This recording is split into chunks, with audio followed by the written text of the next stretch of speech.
No, that's okay. But there was a lot of speculation that Donald Trump may have a secret weapon. I call all of his children not so secret weapon because they're all so extraordinary. His daughter Ivanka, who has impressed so many observers with her poise during the campaign, well, she is set to introduce her father tonight at the Republican National Convention, where her goal won't just be to show he's a warm family man, but also that he is a friend to women. She made that case to Sean Hannity last night. Watch. My father doesn't think in terms of demographic. He thinks in terms of the person. So when he meets somebody, he thinks about, are they capable? Do they have drive? Do they have passion? Do they have vision? He looks for the same quality in everyone. So it's completely irrelevant to someone what their gender is. He never played into stereotypes. So, you know, as long as we were interested, he always wanted us to be around. So I grew up walking construction jobs by his side. She is really extraordinary. I mean, there's a reason she's introducing her father tonight. But Alex, I'm curious in your perception of her. She is such a successful businesswoman on her own. She's had a QVC line, a jewelry line. I have some of her earrings. They're great. She's going to be wearing her own dress tonight. I mean, a dress from her clothing line, which is a lower price brand. Great marketing. I read that somewhere. Which is very smart. But your perception on, because we haven't had this in a very long time, where you have a daughter introducing her father.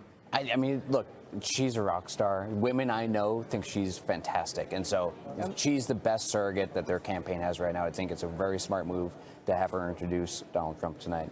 No question about it. Well, and this is a point of weakness, and this has always been for Republicans, is young women. And so that is the exact demographic that Ivanka Trump hits, because she is so successful. She's so smart. She's obviously gorgeous. She's cool. And she's cool. And she dresses cool. I mean, we want to be friends with her. I know. If I met her, I'd be freaking out. I'd be like, I hope she likes me. And I would get all nervous and say something embarrassing. Then I'd be like, oh, no. And I'd be texting all my friends. I mean, that's how cool she is. He's got, but of any candidate, he has a long way to go with women. Oh, for sure.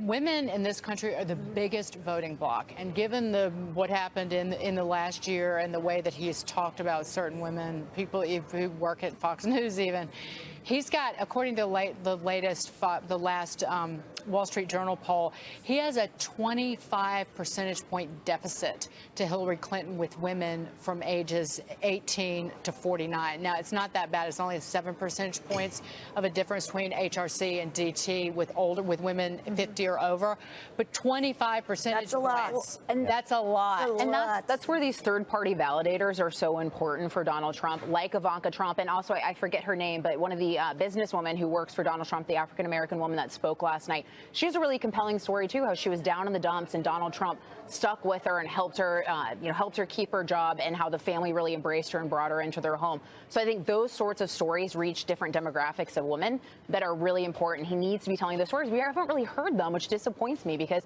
he has, a lot of incredible stories about bringing women to the top in his business, but we're not hearing that. And I guarantee you the entire theme of the Democratic convention next week is going to be that it's a time to put a woman in the White House. The historic choice. The historic choice. And they're going to frame it that way because that's a much better message than it's time to put Hillary Clinton in the White House. So I think we need to Trump needs to get ahead of that. Starts with tonight with his daughter. I mean, but the way he's just having Ivanka introduce him is a good thing. He can't do what Hillary's doing and be like, well, look, my daughter's a girl, so I'm not a sexist, and here she is. He can't really do that. But seeing her support her dad on her own in the way that she can do it, avoids the pitfalls of what Hillary's doing, and it just seems more genuine to me. Yeah. Also, it's interesting about the historic gender gap, because as you point out, there's 25 points. But Alex, I'd be interested in getting your read on this. Republicans just traditionally have had this huge gender gap with women anyway. Mrs. Clinton at the top of the Democratic ticket augments and expands that gender gap anyway. And then you've got Donald Trump, who has said some of these things, and now he's got an extra problem. So you're fighting a three-front war here. If you were still advising a presidential candidate, let's say Donald Trump, what would you be telling him, not just about tonight, but going forward? Well, I'd say let's recognize reality. Let's be realistic. The headwinds facing the Trump campaign are huge. The electoral map is rough for Republicans to begin with. There's a reason we've lost the last two presidential elections. So the only way he wins is if he puts together the Mitt Romney coalition and then broadens it to new voters, including women voters. And I don't know that they had a lot of success with that this week, and they're beginning to run out of time. So. If he doesn't insult any more women online, that helps him, right? Yeah, that's good. I wish everybody would do that. But Hillary Clinton also has a pretty big problem with men voters as well, and that's something that we don't talk about because everyone wants to talk about female voters. But she does have a big problem with male voters. But I mean, Donald Trump potentially does have the opportunity to broaden the map, at least with the Rust Belt states, in reaching out to those working class voters. But the problem for him is he also has to keep the Mitt Romney coalition in doing that. So that's sort of the delicate dance that he has to do.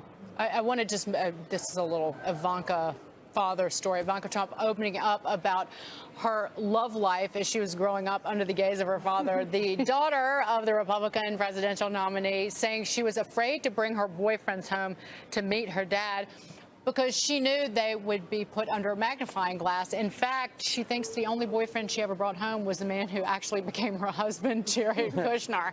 So it's nice to see him in this light that he is, well, just like every father. A normal father, right? Yeah. Like, you know, with a shotgun collection, when the boys come calling, the gentlemen callers. Well, it also has to be incredibly intimidating to go home to your girlfriend's and meet your girlfriend's father, and he's Donald Trump. Right. Can I just point something out? Because we always talk about, when there are women on stage, we always talk about their appearance. Oh, what is Ivanka going to wear? I love her hair. Her hair is always perfect.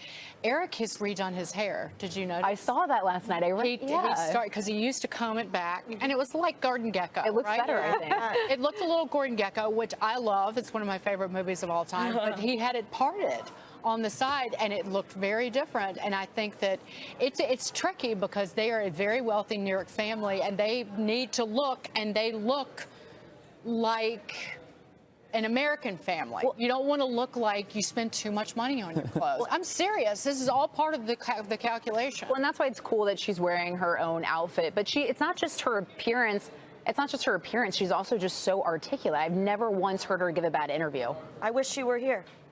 I wish she was my friend. I don't know if you're gonna be having tea with her. I know, probably not. Maybe beers. Probably more wine or some sort of nice cocktail. She's married and has kids. Like everybody does these days. No, you have too much free time on your hands. I got a lot of time. Well, for that, yeah. Final word, Monica, quickly. Well, I eagerly anticipate Donald Trump's speech tonight. He's going to speak to the whole country, and let's see what he has to say. Kat, Lisa, Alex, Monica, it's awesome. Pleasure. Awesome. Thanks for having me. Almost an entire hour with you, but guess what? Outnumbered will be back on TV tomorrow at noon Eastern. Harris, Sandra, we love them and we love you. Thanks for tuning in. Shepard Smith and your FNC Digital Hangout is right now.